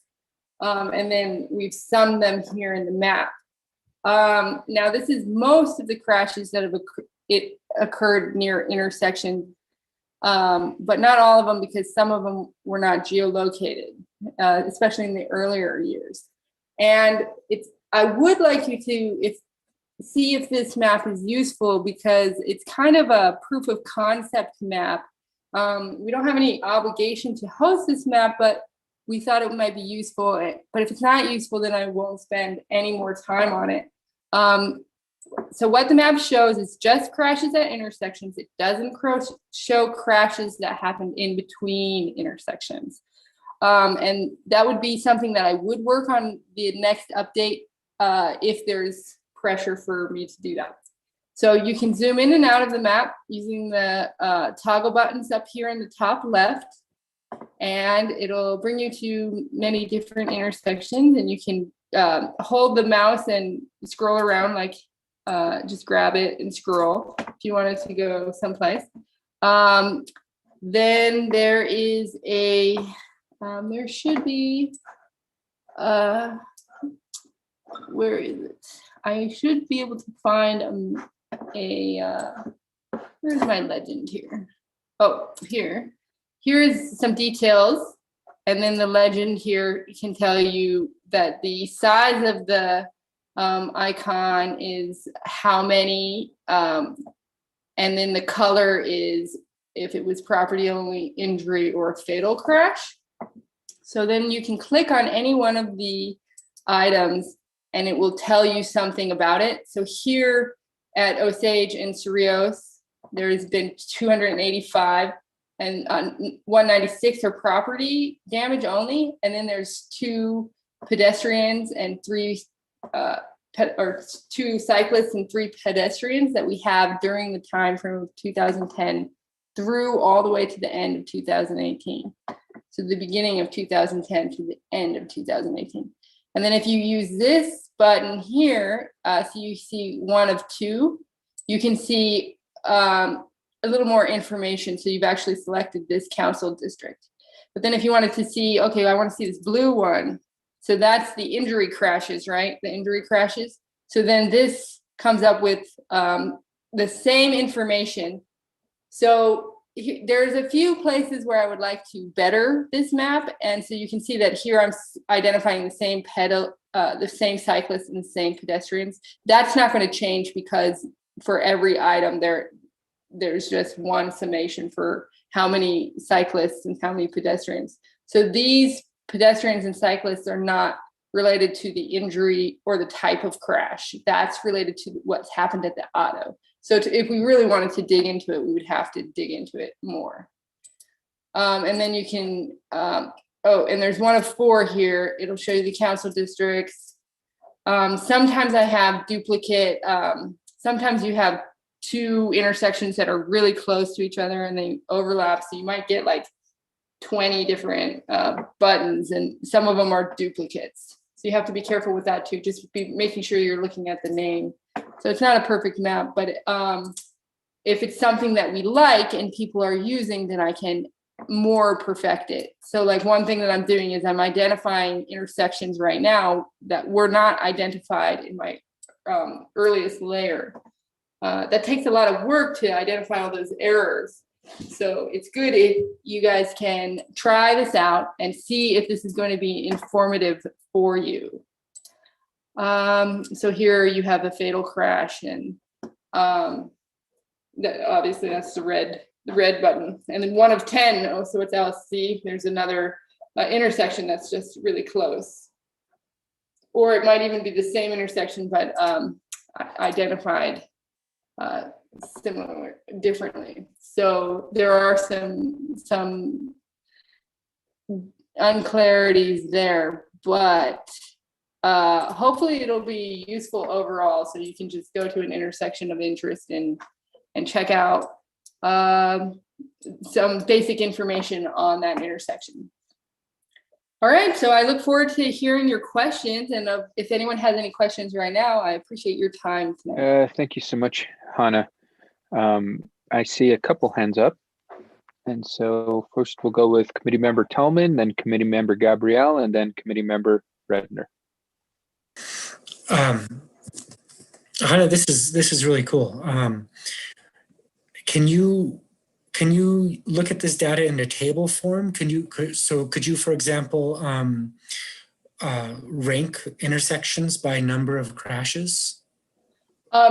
I can with the background data, but you can't. So that is that is one reason that has been useful for me to even make the map. Was I will be making my own personal version so that I can and have been working on those rankings, but it's not a public capability.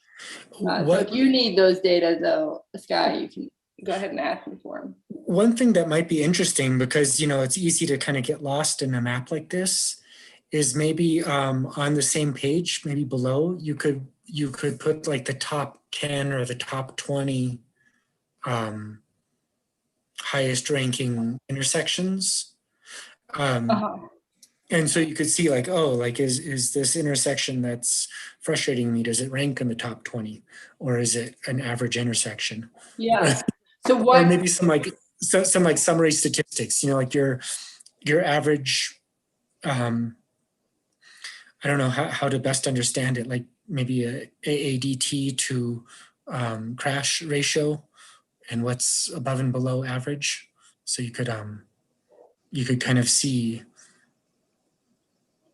you kind of understand, like when you look at this, you see the number of crashes and the number of injuries and fatalities and property damage, but it's hard to really know what that means, like in terms of how that relates to Santa Fe as a whole, or to what would be expected at an intersection. I agree. Those sound like good, really useful items.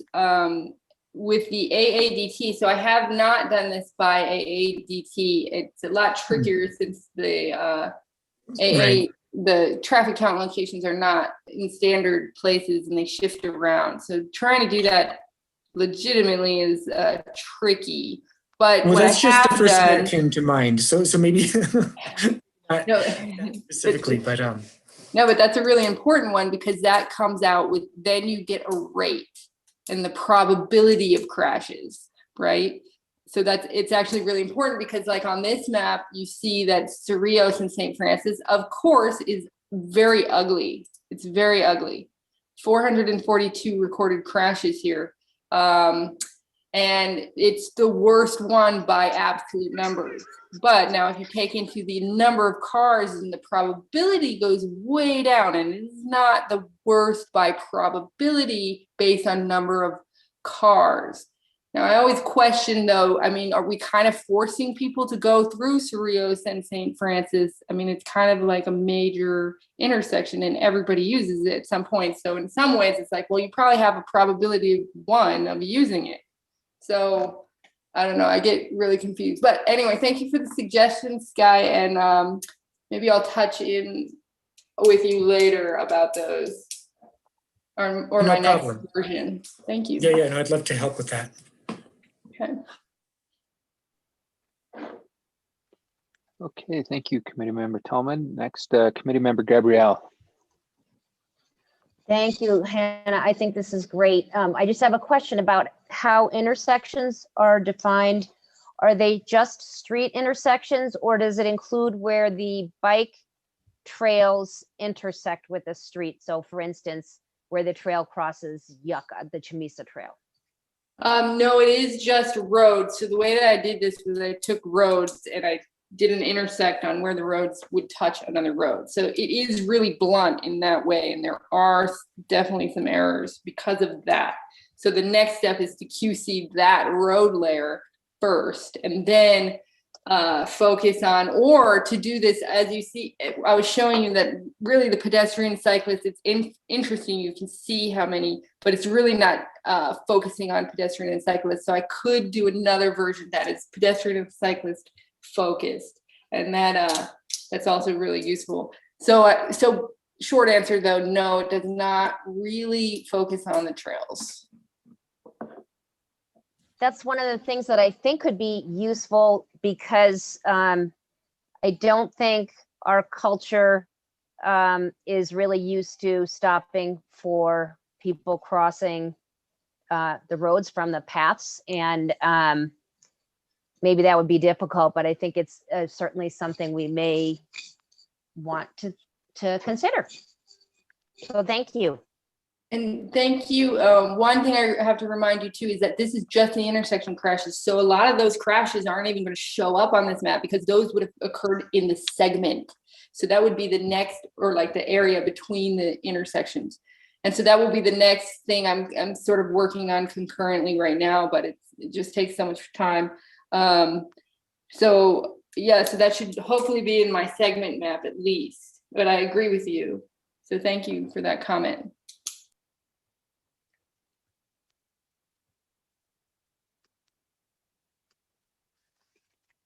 Okay, let's, any other questions, committee member Gabrielle? No, thank you.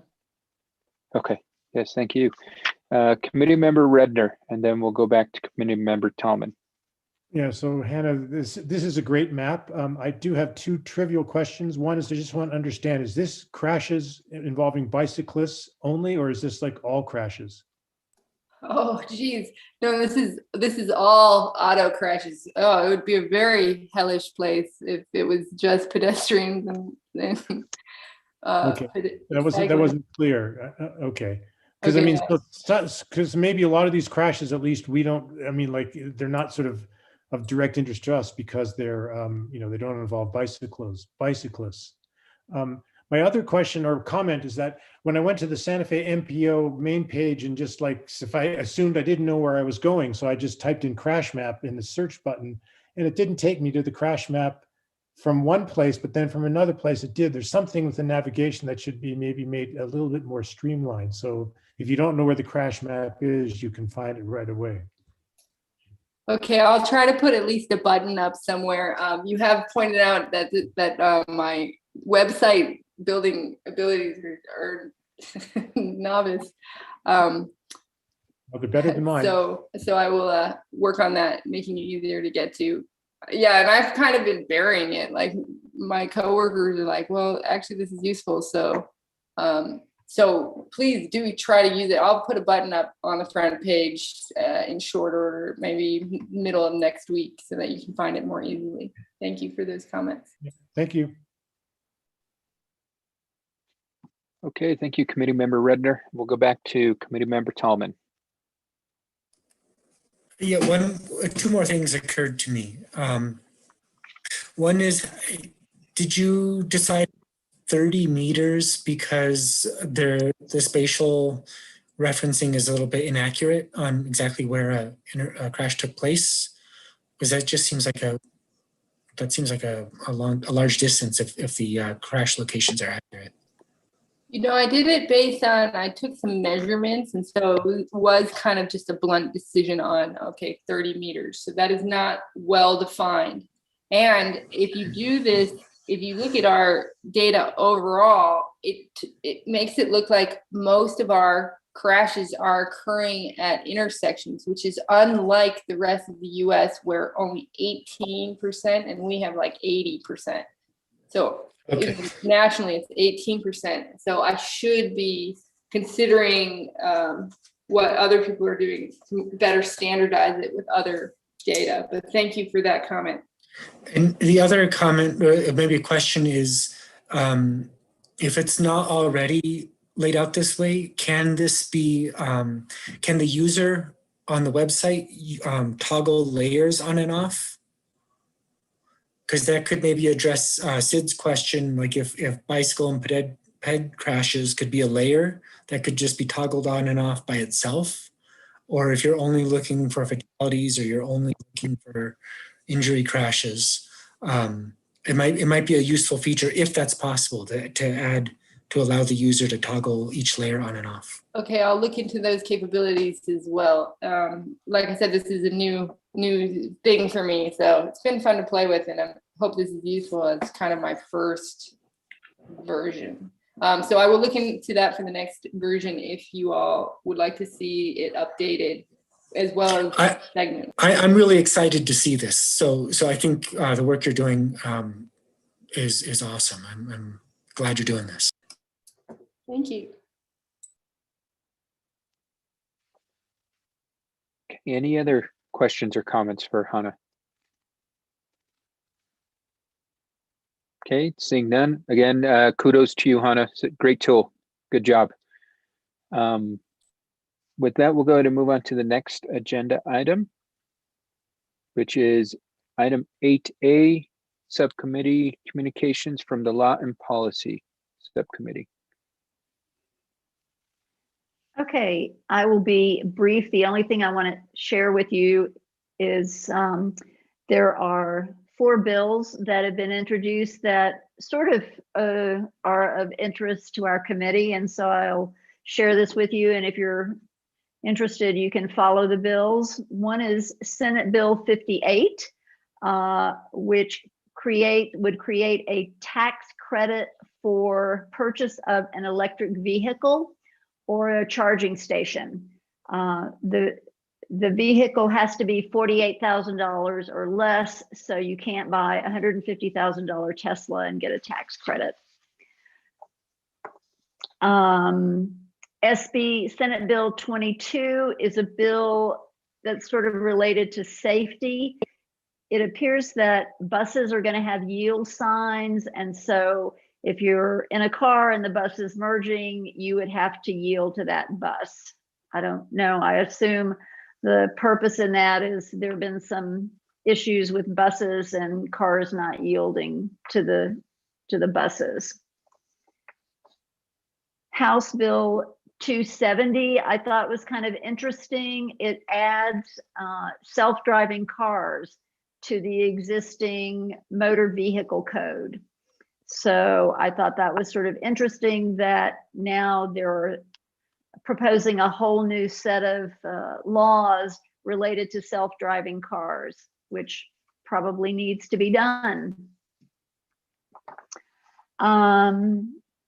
House Bill 258 is something that is kind of interesting, and I'm not sure what the implications are of this, but basically the bill says it would transfer the state parks division of energy, minerals, and natural resources to tourism. And as I said, I'm not sure what the implications of that are, but it seems sort of an interesting bill to follow. And then the only other one was Senate Bill 20, which I sort of exchanged some communications with Eric about this. Right now, there is a motor vehicle excise tax, and the proposal in the bill is that part of the revenue would go to the Transportation Project Fund. And so I'm not sure exactly what that is. And Eric and I talked about it, and he thought it would be interesting to follow. So those are the only bills that have been introduced so far that have any sort of casual reference to the committee. There's nothing out there that I've come across regarding bicycles or hiking or pedestrians. So I just wanted to share those with you and let you know that I'm still looking and watching what the legislature's doing, and we'll share next month if anything comes up regarding bikes or hiking or walking. That's it for Law and Policy. Thank you so much. Any questions for the subcommittee chair? Seeing none, thank you, Ms. Eisenstein, for the update on the bills that are in front of us. Oh, I see Committee Member Spencer has a question. Actually, it's a comment. In the daily update from the Cycling Independent, which is an online, there apparently is a federal bill asking to establish a tax credit for e-bikes on the federal level. So it's not a state. It's I can send the link, but let's see, it's federal legislation has been introduced to offer buyers of new e-bikes a tax credit of up to $1,500. It's called the Electric Bicycle Incentive Kickstart for the Environment, or E-Bike Act, sponsored by Jimmy Panetta, Democrat, California, and Earl Blumauer from Oregon. So that was just all I wanted to add on that. Interesting. Thank you, Committee Member Spencer. Okay, let's move on to item 8B, Planning and Funding Subcommittee. Committee Chair Tallman. No report this month. We were unable to meet. Okay. We'll move on then to Promotion, Education, and Programming Subcommittee. And the chair of that is Committee Member Spencer. Okay, we looked at ways of implementing strategy 8 of the strategic plan. Just a high level, you can read it. One was to ensure that BTAC members and other city people who are involved in bicycling planning or bicycling infrastructure or general infrastructure take something like the smart cycling program, so that we're all on the same page and aware of bike law, bicycle operation, and the sorts of things that affect bicycling safety, and get the certificate, and encourage the Santa Fe Public School physical education teachers who might be involved in bicycling education to do it as well. Okay, thank you, Ramella, for popping that up. The MPO updates, we have the 2018 trail maps. What we suggest is that we make sure that all of the bike shops and other cycling partners have plenty of those so that we can hand them out, both because they have good maps of our city infrastructure, and they also have a lot of the, basically a tremendous amount of safety information and public information. So that would be a good way of educating the public and possibly making sure that the bike shops can give one out to each bicycle customer that walks in the door and walks out with a bicycle or a major purchase. And we would be happy to ensure that the bike shops are fully, they have enough to go around, and we could go around and periodically make sure that they're well staffed with these things, as long as the city or the Metropolitan Planning Organization prints them. Reach out to the Safe Routes, the Santa Fe Public School Wellness Program, and the city public information officer, as well as folks like the Santa Fe Century Bike to Work Week, National Walk and Roll to School Day, and other interested parties to try to establish some sort of general large-scale web of public information and public education, so that we use the bicycle committee sort of as the core of a radio organization that goes out and encompasses all these other organizations to try to get more education and public information out there. So, and the final thing was, once we have something going on with the College of Santa Fe campus, to work to establish a bicycle repair hub, possibly work with the chain breakers. But what question we had is, all of these things will require both cooperation and resources. So we would have to discuss that with the city organizations that have the funding, or the governing body that appropriates funding to do some of this stuff. So anyway, that's a quick and dirty overview of what we discussed as the things we can do as a subcommittee to work towards the strategic plan.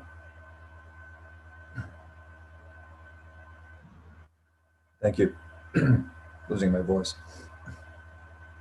Okay, thank you, Mr. Spencer. Any questions? Okay, seeing that, I appreciate the update. That's all we've got for subcommittee communications. Next up is matters from staff. The floor is yours, Ms. Glorioso-Mas. Thank you, Mr. Chair. Just want to inform the committee that we received $300,000 funding from NMDOT to do the preliminary engineering design for a second trail that is from Rufina to San Felipe. It needs to be approved by the governing body. And so I don't know when the governing body will approve it, but we have a target date of March 12th. Second is our resolution, BPAC resolution reestablishing BTAC as BPAC has been approved by the governing body 2 weeks ago, but it has not been signed yet by the mayor. Third information is about our website. So the constituent services is is planning to set up websites for all city committees, including advisory committees. So the information that will be available for each committee is, for example, the meeting dates, members and their terms, their legislation, all the ordinances related to BPAC, and the constituent services will host it on a unique page for each committee. I will be working with Ms. Jennifer Fabian. She's a council liaison with our website, and member Morlino has volunteered that he can work with Ms. Fabian for developing our website. Number 4 update is that we have a new division director.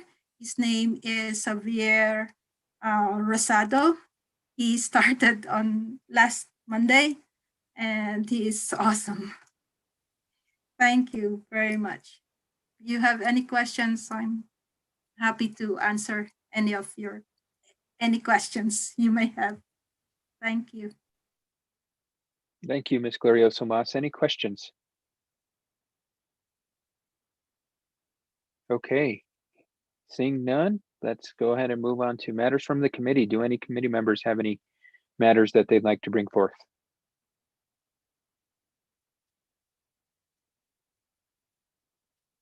Okay, seeing none, let's go ahead and move on to matters from the chair. Just want to give a big shout out to the entire committee, Ms. Glorioso Mas, Councilor Vigil Koppler, just for getting this new BPAC resolution passed through. It did pass unanimously. Sorry, I'm getting tired. Unanimously. So that's exciting. And once it gets signed, we'll begin the recruitment of our new member and start enacting all the new changes that were included in it. So thank you again to everybody for that. Also want to give a shout out to Romella again and Leah, Cal, for really the quick turnaround. We had an opportunity to promote biking in Santa Fe through the People for Bikes, and which provided a city snapshot, and we got it turned around in less than 24 hours, or pretty much. So thank you guys for that. It promotes biking in Santa Fe. Other than that, no other updates. Just everybody, please be safe. As I said in our council meeting last night, we've now moved from red to yellow. Just because we're in yellow, don't slip up. Like if it was a banana, let's make sure we get to green. I don't know if you all like green chili, but I like green chili, so let's get to green. And just everybody, please be safe. With that, our next meeting is Thursday, March 11th.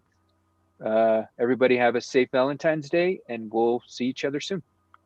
Thank you. Oh, Cal, did you have one last thing? Sorry, I see your hand is I up. was going to ask you, since we're going to yellow, are we going to continue to meet remotely, or will there be any change in the way the city does meetings? Everything is remote for the foreseeable future.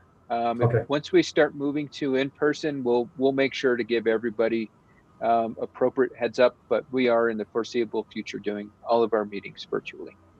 Okay, thank you. Yes, absolutely. Okay, have a good night, everybody.